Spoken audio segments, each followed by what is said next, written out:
In this video we'll take a look at level 80 for Hijack and the current Smash&Grab events. I'm going to be using 4 runs with cc8 units, starting here with these max droppers with a Cobra as a make weight here. We're going to be splitting them up, send them all in against this PM and then take the Cobra and the MkIII against the tank. Select all, and as soon as they've fired a complete volley then run away.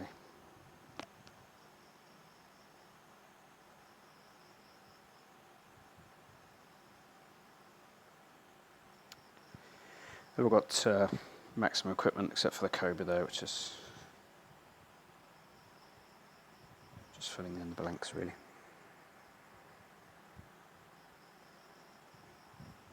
So the second run is all land attack. I'm going to use this maximum MkII. It's got level 5 Mark III crew, but aside from that it's all max.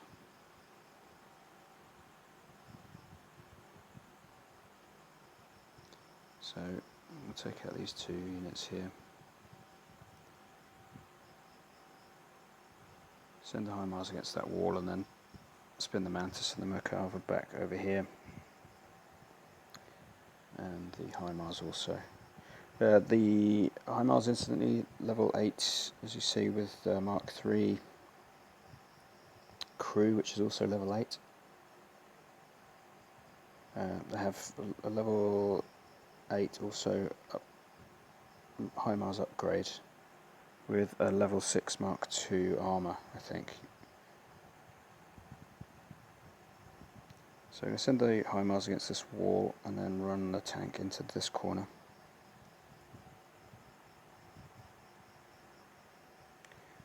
Select the HIMARS again, and then when the PM fires here, we're going to send them up to roughly level with that second chevron there.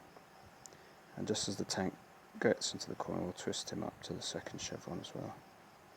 And then we get the opportunity then to turn the HIMARS into the PM without taking any damage.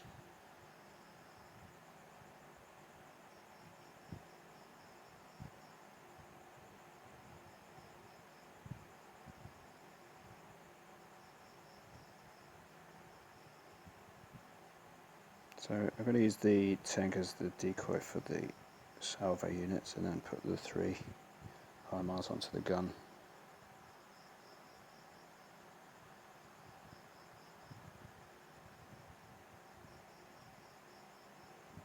I've been experimenting a bit recently with the Mantis here to determine whether the closer it is to the shot, the more distance, the closer it is to the incoming rocket, is it more effective at shooting it down? I know for sure that if you've got the gun pointing at the rocket source, he has a much higher chance of getting the first shot in. So the splash damage is really important on the crew here. You can see just about died there with level 8 Mark III crew. Level 7 was the cut-off point, I think. So what we're going to do is just move this tank a tiny bit to activate this first salvo, and then moved it too far as it turns out. You can move it like kind of 1 tank distance, and then if it was halfway again, half as much distance away again from the road as it is now, then I wouldn't have taken any damage there at all.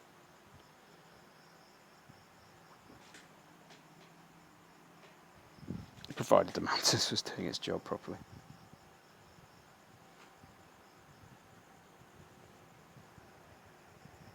This Mantis incidentally has a it's only a level 2 Tungsten round, I think, so the range has increased a bit, but not hugely.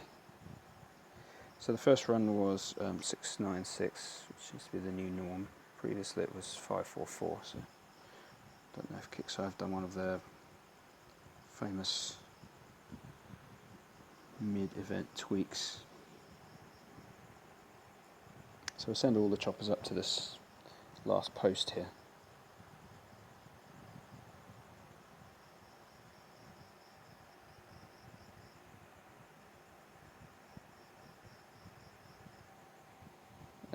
you don't have Gatling guns on the choppers, then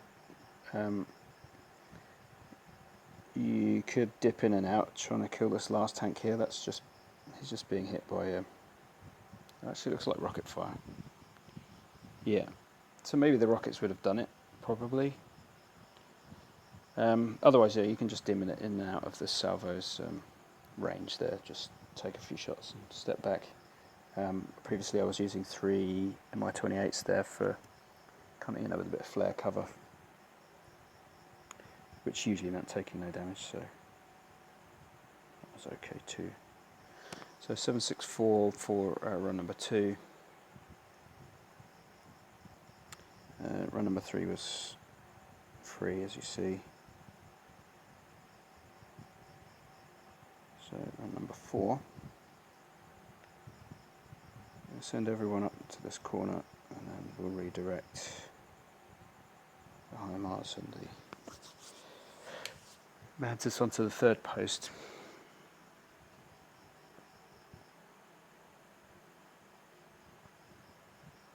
You don't want to be too far, any further over to the right than that.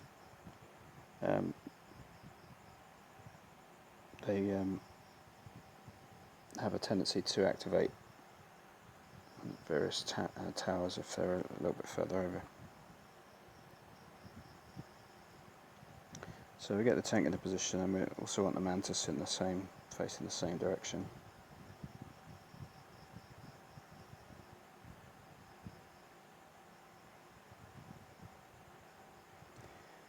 Then we're kind of going to get into a little bit of a break step maneuver here. As soon as the 2 PMs are firing, then we can move our guys in, stop the tank, count to 3, and then move him again. Put the HIMARS onto the railgun there, and then turn the tank around. And generally the idea is to keep the number of turns to a minimum for the tank. Put the HIMARS on that wall and stop the tank again. Count to 3 and then move him.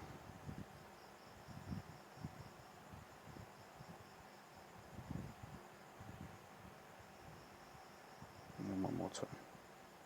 So that PM's usually dead by now, to be honest. But it's okay. So we'll set the HIMARS on the main gun there, and then I want to move up the Mantis and set the tank on this fella with a bit of cover from the HIMARS. You could leave the tank to kill him all by himself, I guess, but the more chance, the more rockets in the air, the more chance you've got of being hit, I guess.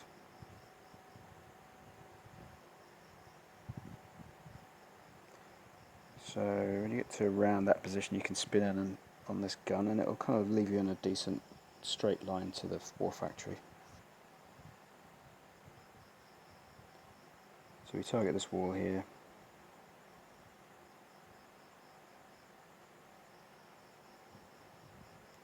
Then move in on the railgun. And these are kind of auto positioning shots. Once you've got your angle right on the war factory, at the start you can take out the gun, then the railgun there, and then this wall closest to the salvos will knock them out. Again, you'll need level 8 Mark III crew if you want to be sure that that's going to go down.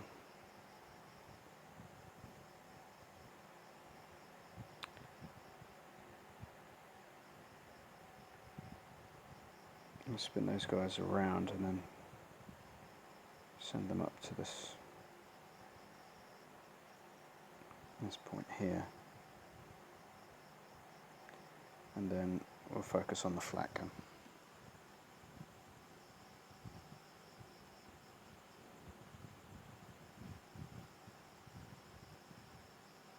As soon as he's dead, we can throw in the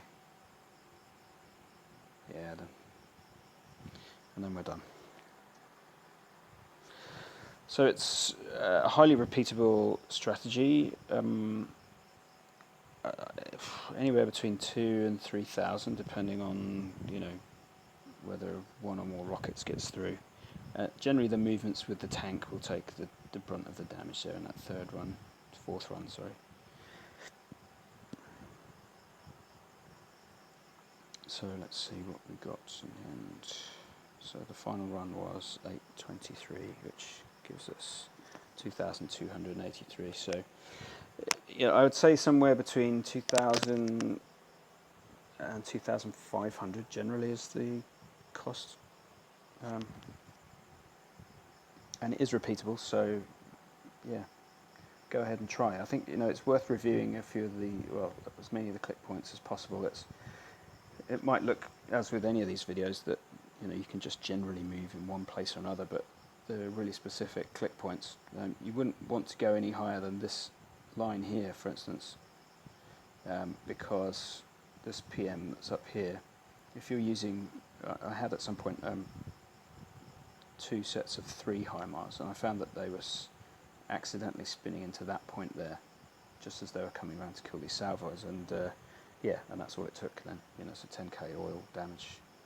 So stay below this line, keep your 3 groups of 2, so that you've got a much tighter rein on their movement, and you should be fine. Okay, I hope that helps. Take care.